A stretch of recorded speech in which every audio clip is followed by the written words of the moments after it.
Hello et bienvenue dans une nouvelle vidéo. Aujourd'hui, on se retrouve pour une nouvelle partie de deviner la palette de fard à paupières. Comme d'habitude, j'ai utilisé une palette de fard à paupières bien particulière aujourd'hui sur mes yeux. Dans un premier temps, je vais vous montrer les couleurs qui se retrouvent dans mon look. Dans un deuxième temps, je vais vous montrer le reste des couleurs présentes dans la palette mais pas sur mes yeux aujourd'hui. Le but étant pour vous de deviner de quelle palette il s'agit le plus rapidement possible. Alors j'ai fait quelque chose d'assez simple, en réalité j'ai uniquement utilisé 4 teintes ici.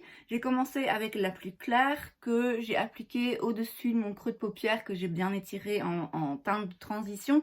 J'ai ensuite utilisé la moyenne ici que j'ai placée un petit peu plus bas et que j'ai étiré un petit peu vers l'extérieur. Et ensuite, j'ai utilisé la teinte la plus foncée vers le coin externe et en fait, je l'ai ramenée sur toute la paupière mobile. Du coup, la couleur qui prend vraiment le plus de place, c'est la plus foncée qui est là sur toute la paupière. Et puis ensuite, les deux autres se dégradent un petit peu dans le reste du regard. Et j'ai enfin utilisé cette teinte brillante métallique en coin interne. Je l'ai ramenée un petit peu vers l'intérieur et aussi un tout petit peu ici au ratil inférieur. J'ai mis du mascara et c'était tout, ça a été hyper simple, rapide et efficace. Et de ce côté, vous avez le reste des teintes qui sont présentes dans la palette. Il y a donc 3 autres teintes mates et 2 autres métalliques. En tout, vous avez donc 9 teintes, 3 pailletées métalliques et 6 teintes mates. Corrigez-moi si je me trompe, mais j'ai quand même l'impression que c'est vachement facile. Il ne s'agit pas du tout d'une palette récente, mais on en a quand même pas mal parlé.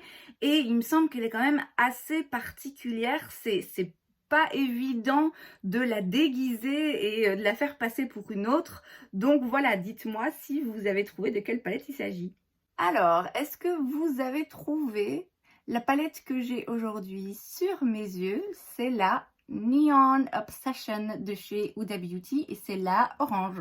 Voilà à quoi elle ressemble à l'intérieur. Alors comme j'ai dit, j'ai l'impression que c'était un petit peu évident. Après, c'est facile à dire vu que c'est moi qui choisis la palette. Forcément, je sais de quelle palette il s'agit. Mais c'est vrai que de manière générale, quand je fais ces vidéos, quand je fais ce petit jeu, j'essaye de vous induire un petit peu en erreur et d'utiliser en fait les teintes d'une palette qu'on n'associe pas forcément à cette palette, les teintes vers lesquelles on va moins souvent, en tout cas vers lesquelles moi je vais moins souvent. Aujourd'hui avec cette palette c'était quand même très difficile à faire, à moins d'utiliser vraiment qu'une teinte surtout de la paupière, mais dans ce cas, je veux dire, ça sert à rien de jouer. Néanmoins, j'ai quand même tenté de sortir un petit peu de ma zone de confort et d'utiliser cette palette différemment en fait de ce que je le fais d'habitude. Parce que c'est vrai que quand j'utilise cette palette, j'y vais à fond. J'utilise le plus de couleurs possible, j'y vais vraiment néon, je pousse le néon jusqu'au bout, je fais un cut crease, j'utilise toutes les teintes lumineuses, vraiment je fais quelque chose de très visible et je fais un look qui nécessite faux cils, liner, enfin qui demande vraiment beaucoup de travail. Aujourd'hui justement, j'ai voulu faire quelque chose d'un petit peu différent et montrer qu'on peut faire des looks un petit peu plus doux. Alors on s'entend bien, je suis loin d'avoir un make-up discret, c'est quand même coloré, c'est quand même néon, mais c'est moins néon que ce qu'on pourrait penser quand à première vue on voit cette palette qui est quand même assez extrême. Aujourd'hui, je me suis donc focalisée sur ces 3 teintes orange mat et puis j'ai rajouté un petit coin interne lumineux avec ce petit jaune fluo. Je voulais aussi en fait vous montrer la versatilité de cette palette parce que, bon, certes c'est une palette colorée, c'est une palette néon, vous n'allez pas créer un look neutre, ça me paraît évident, mais il y a quand même moyen de faire quelque chose de très soft. Par exemple, si vous n'utilisez que cette teinte, vous pouvez avoir quelque chose de vraiment très doux et de limite pastel en fait.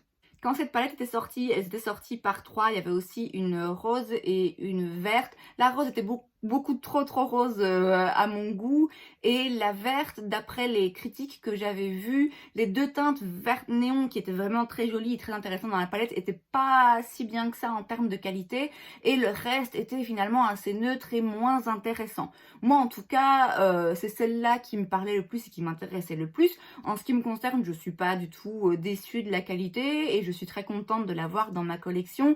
C'est vrai qu'elle au swatch, elle paraît moins néon que ce qu'elle ne l'est, mais finalement ça se traduit bien sur les yeux et effectivement vous pouvez obtenir des looks aussi néons qu'on puisse l'être.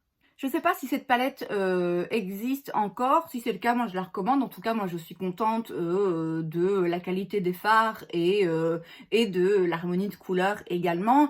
Alors c'est sûr que si vous préférez des looks neutres, discrets de tous les jours, ça va pas vous servir à grand chose. Mais si vous voulez un petit peu de couleur, faut vraiment pas avoir peur d'utiliser ce genre de palette. Comme j'ai dit, ça peut s'utiliser en petites touches sans faire quelque chose de fluo qui se voit à 3 km à la ronde.